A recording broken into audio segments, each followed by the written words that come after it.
This is the video we hope we'd never have to make. We're not happy about it.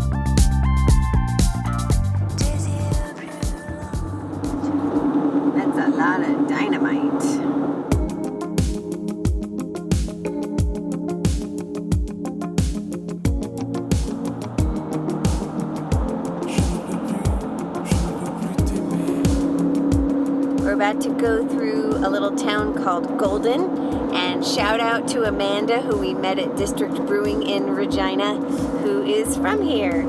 I doubt you're gonna see this, Amanda, because you don't know that we have a YouTube channel. Anyway, just thinking about those cool people as we go through this really cute town.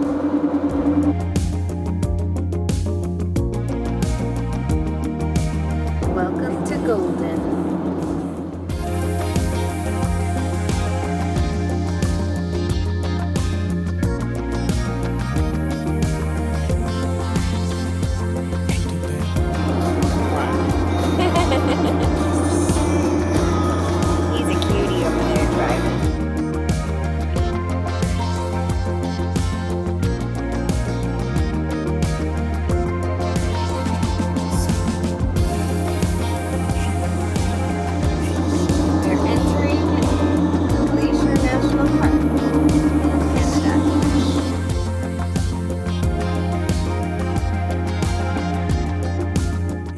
This is Rogers Pass, named after the American engineer who first mapped a route through the Selkirk Mountains for the Canadian Pacific Railway in 1881. The surrounding peaks are awesome, and they happen to come with the highest avalanche risk in North America. The railway built snow sheds to try to protect trains, but between the danger and steep grades, they eventually built massive tunnels through the mountains and rerouted the line. When the Trans-Canada Highway opened in 1962, it followed the old rail corridor, relying this time on rebuilt snow sheds to keep the roads safe and open through the long winters. More than 60 years later, and they are still serving the same function today. To us, they were a cool and unique feature to this part of the drive. We're at Rogers Pass Summit, and we're surrounded by all these peaks that are up in the clouds.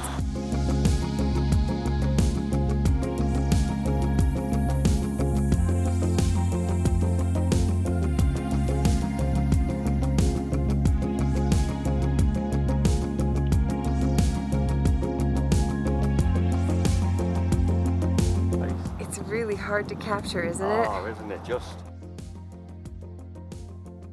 The official opening ceremony for the Trans-Canada Highway was held right here at Rogers Pass Summit in 1962. This highway, may it serve to bring Canadians closer together.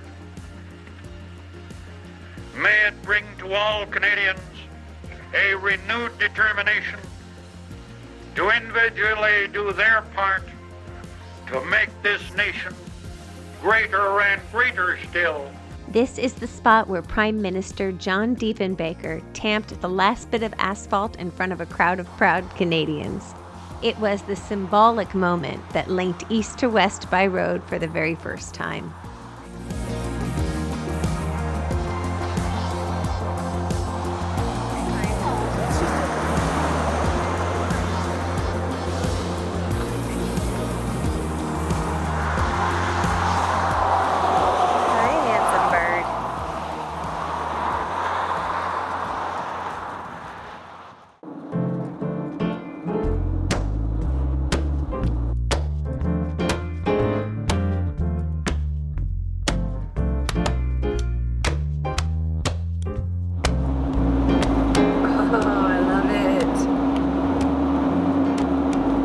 great. Oh my God, that was so cool.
Liquor coop. That chicken is hammered.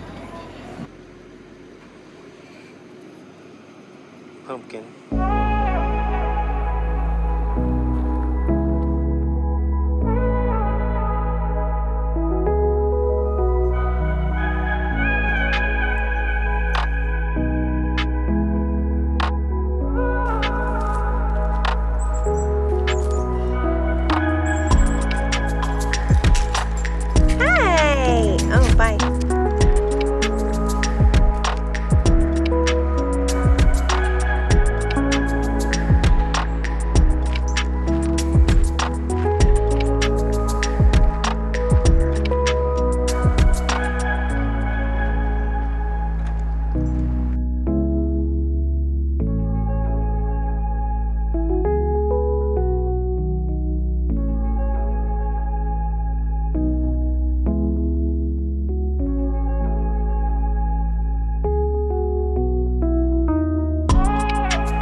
Juniper Beach.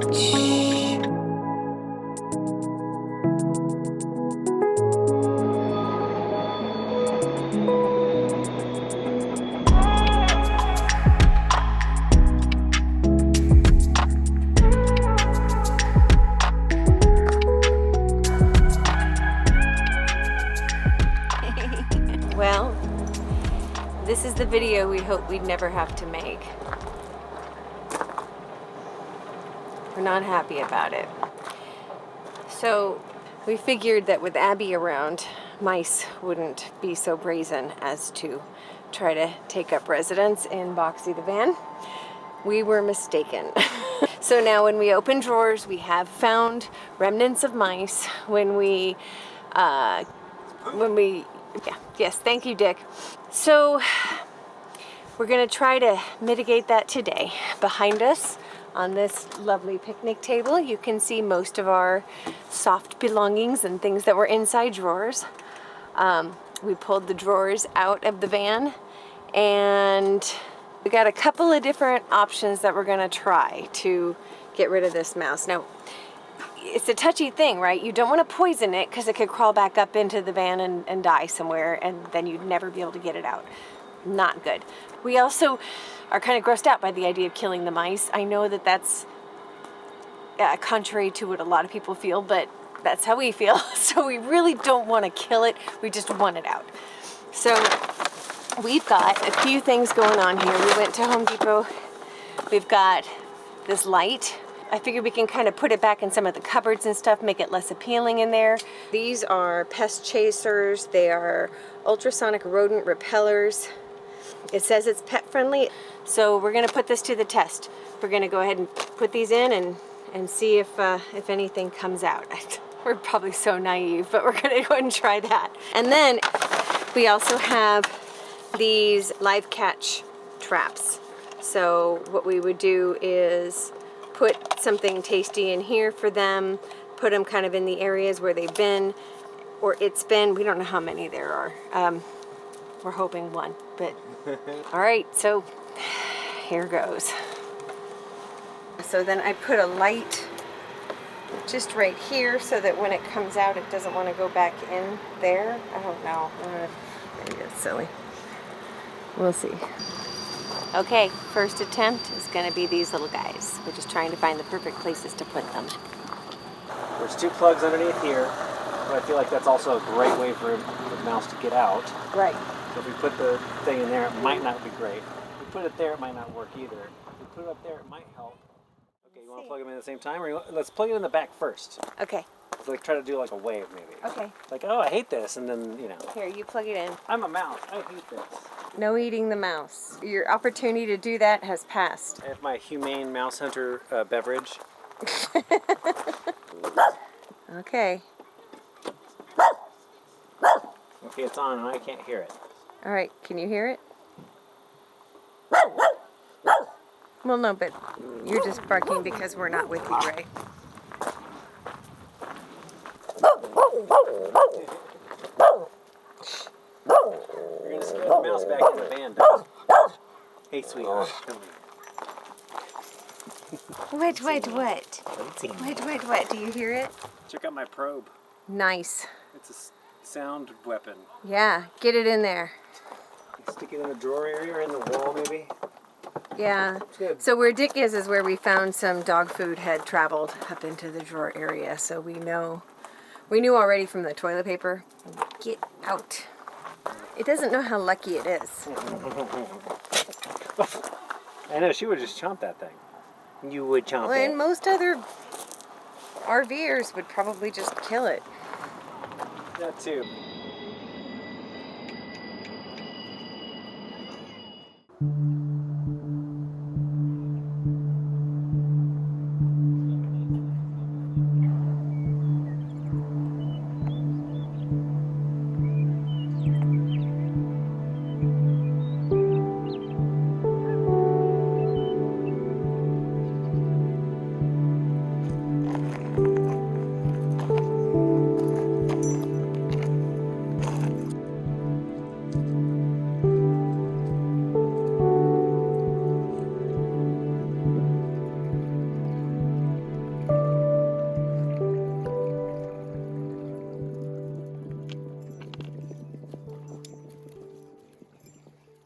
Good morning. It's the next morning and we have a mouse update. You could probably tell from my mood. We got him. Yay! In the middle of the night, I heard a little bit of rustling in one of the spots where we put a humane trap, and I went in and nervously opened the drawer, and there he was, little tiny guy. And Dick, being the hero, of course, got dressed in the middle of the night. It was about 2:30 in the morning, and he walked way out away from camp and let him go. So we don't know what little Fievel's fate is now, but at least we didn't have to have a gory experience of killing him, and he's not in here anymore. We're very optimistic that it's just the one, but we'll see. I'm not sure the ultrasound, the ultrasound pulse things that we got, I'm not sure they did anything, because he was already in. So maybe having them outside or on the perimeters when we're camped in a new place might be something we can use in the future. But the humane mousetrap was the answer. I don't have to move the van very far, so maybe I'll just pull up enough so I can just reach that thing. He needs to pull up close enough for the hose so we could top off our water. Hello. All right. We're Hang secure. on tight. I'm turning. That was a very short ride, huh? Mwah. She's camera shy. Okay, so while he's filling up the water and back, let me show you places that we know the mouse had been. So one of the places that kind of surprised us was up here in the pizza oven. I didn't know that he could have got up here. He didn't leave any droppings here, but the dog was definitely reacting as though he had gone up here. So that would be something to keep in mind. Now the cupboards, gosh, knock on wood, they seem to all be pretty well isolated. So, yeah, I don't think that he could have got in any of these cupboards, and he didn't seem to, but the places that he could get into quite easily were these drawers, unfortunately. These drawers right here, uh-oh, this is so gross. So we have to clean out because every time we see something, we gotta wash it again. But I had a bunch of towels and stuff in here, mostly to keep it from rattling, and those really made it an appealing nest, so that wasn't great. Yeah, he visited this spot again last night before we caught him, I think. And then in here too, All over the place. same thing he did. He kind of hung out in the drawers. Yuck. But then where we caught him and where he actually had some, he had a nest and some food was back behind this drawer. So we took all the drawers out. I've left this guy out because every night since we had him, he got into the toilet paper. So you could see it all kind of messed up. So this time I left it nice and pristine and out to see if he would come. Again, all of the cloth things took out for now. So they're all packed up and secured until we know that he's gone. Same thing with the cupboards. I think as long as things were in cubes, he didn't get to it. But there was one cube that had a hole in it that he had got to. So had to make sure there were no holes or openings in these cubes. But otherwise, at least for this point in his visit, he didn't go as far as trying to get into these, which is good. But again, we had a whole bunch of cloth and towel and things like that up here. Got rid of all of that while we were trying to mitigate this. Once we feel pretty confident he's gone, we can put everything away. We pulled the drawers out and flashed some really powerful flashlights in there and looked around the back. We took all the panels off down here and looked in there, and we didn't see any indication that he had been there. So it really was just around the drawers. And we were keeping dry food down here for Abby. We are just not going to do that anymore. So that's the situation. That's where we stand.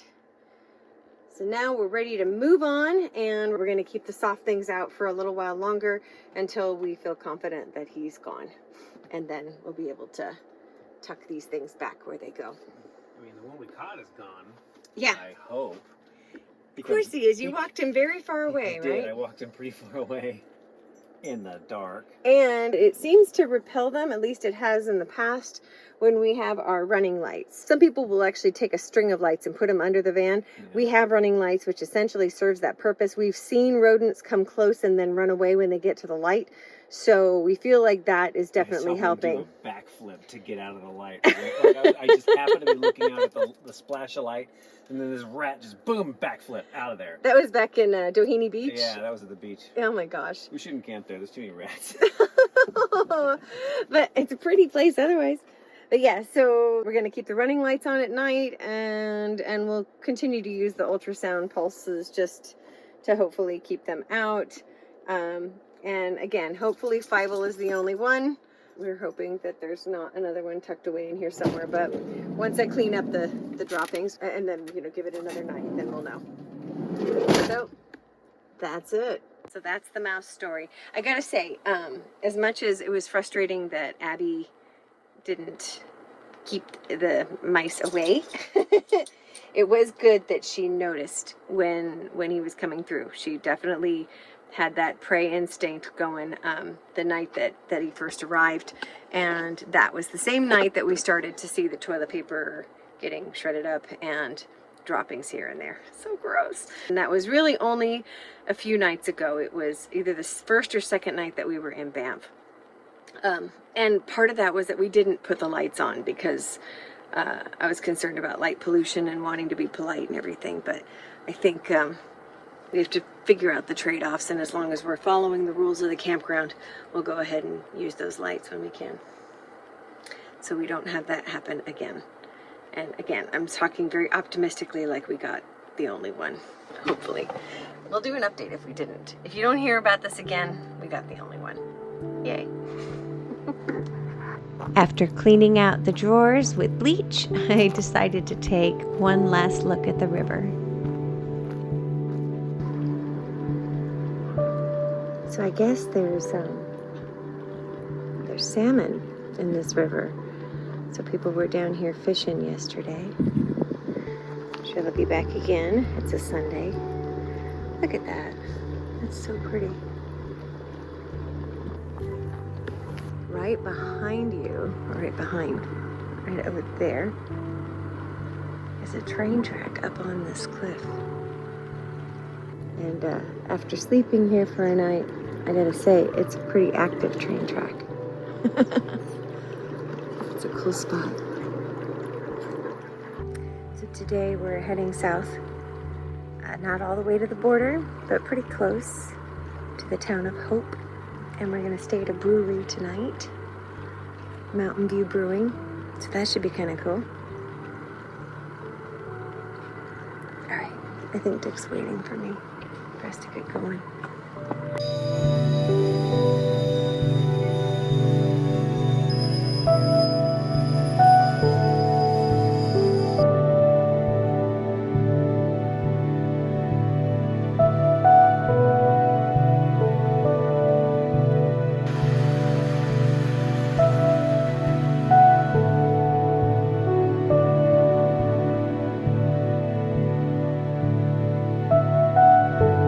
Copying files on the move, and then once that's done, I can pick up the other camera again. Should have done it last night, but mouse mitigation is hard work.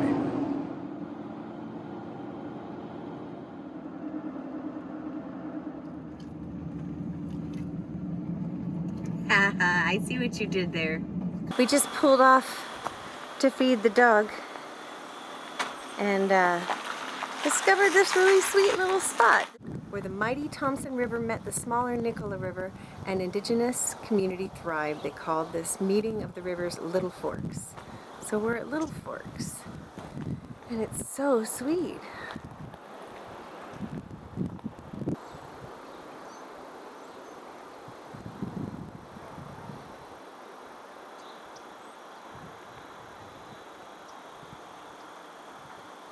This place makes me smile.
Boxy Brewery on a Sunday.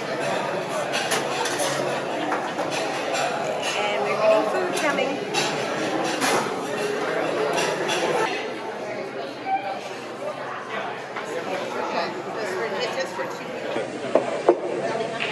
Green tea. I mean green tea. Oh.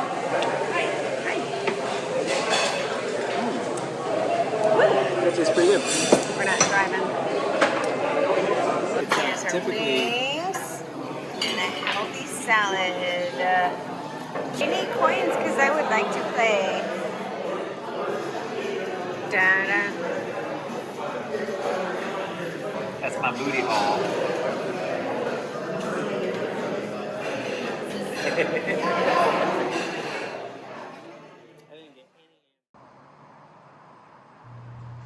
After a quiet night in a mostly empty parking lot, we then had to try to figure out how to open the gate and get out. Dick did save the day.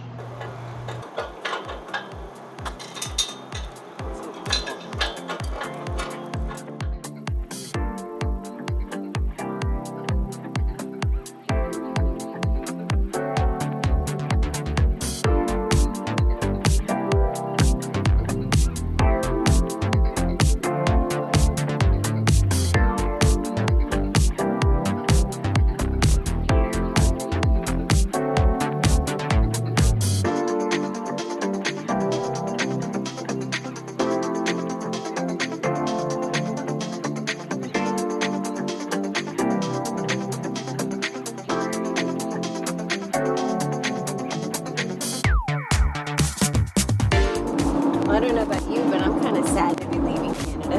Yeah. Well, you have to let me back in. Sure. You never know. Oh yeah, mouse update. So the second night after getting rid of the mouse, there's still no signs. So I think we got the only one. Yay! Yay, no mouse. You know what that music means. It's the end of this video and the end of our Canadian adventure. Thank you so much for being here. We appreciate you so very much. If you enjoyed this video, please like and subscribe. It would really help us if we could grow this channel. See you next time.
America.